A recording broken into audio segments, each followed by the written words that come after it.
Daniel Haïk ce matin. Et Daniel, nous allons bien sûr consacrer l'essentiel de cette revue de la presse au discours hier soir de Benyamin Netanyahou et ses répercussions. Oui, effectivement, et nous commencerons comme nous le faisons régulièrement par le Yediot Aharonot qui titre ce matin en manchette sur l'annonce faite hier par le Premier ministre: je suspends la législation sur la réforme judiciaire. Et en sous-titre, le Grand Quotidien explique: la protestation sans précédent après le limogeage de Galante n'a pas laissé le choix au Premier ministre qui a annoncé donc que la législation était suspendue jusqu'en juillet. Benny Gantz s'est dit prêt au dialogue sur la base du plan du peuple du président Herzog, mais les organisateurs de la protestation annoncent qu'ils poursuivront leur mouvement. Le Yediot montre aussi deux photos, celle des deux manifestations monstres d'hier près de la Knesset entre opposants à la réforme et partisans. Chacune des manifestations a rassemblé autour d'une centaine de milliers de participants, ce qui est tout à fait exceptionnel.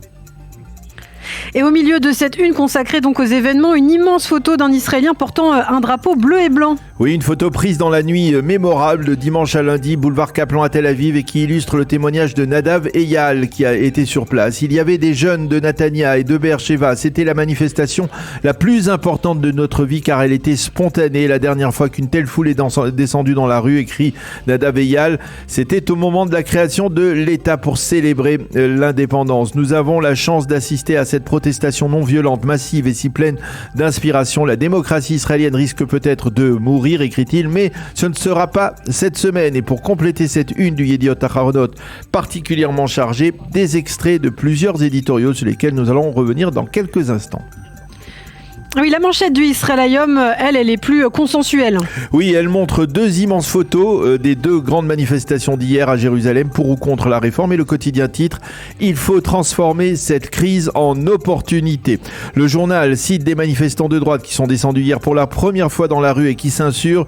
Nous sommes devenus, disent-ils, des citoyens de seconde zone.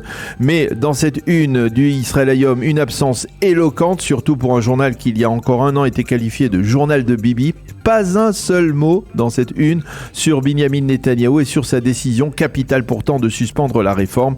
Le site du Maariv, lui, est plus actualisé puisqu'il affirme en page d'ouverture que la protestation s'est poursuivie durant la nuit et qu'il y a eu à Tel Aviv des confrontations violentes entre les opposants à la réforme et les policiers avec des jets de grenades lacrymogènes de la part de la police. Les autres sites d'information soulignent que Gantz et Lapid ont accepté la main tendue par Benyamin Netanyahou et devraient donc se retrouver sous l'égide du président Herzog pour entamer un dialogue autour de la réforme.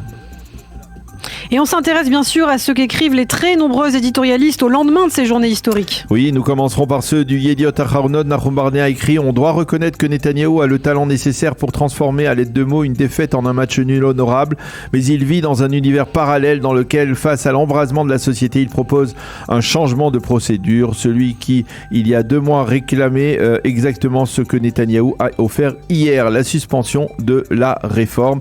Ben Dror Yemini écrit ce matin: nous sommes dans un temps mort, une pause et rien n'est terminé. Mais malgré tout, écrit Ben Dror Yemini, merci aux centaines de milliers qui ont manifesté et ont réussi à préserver ces manifestations sans violence.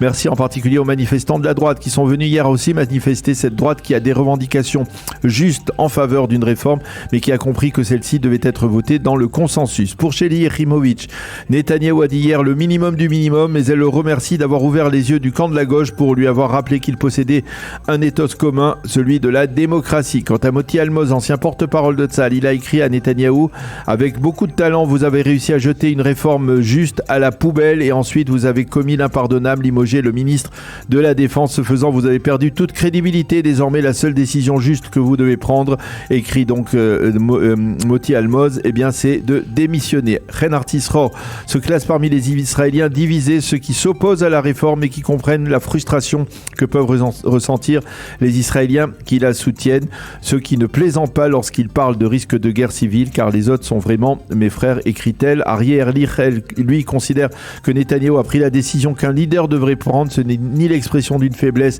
ni une reddition, c'est une décision juste et responsable, celle donc d'un leader. Et Arieh Erlich estime que lorsque le calme sera revenu, il faudra déterminer les limites d'une protestation légitime. Enfin, Nimor Livnat considère que Netanyahou a perdu son touch magic et écrit qu'au Likoud en Israël, aux États-Unis et même en Europe, on se demande comment Bibi le magicien a pu commettre toutes les erreurs possibles ces derniers mois.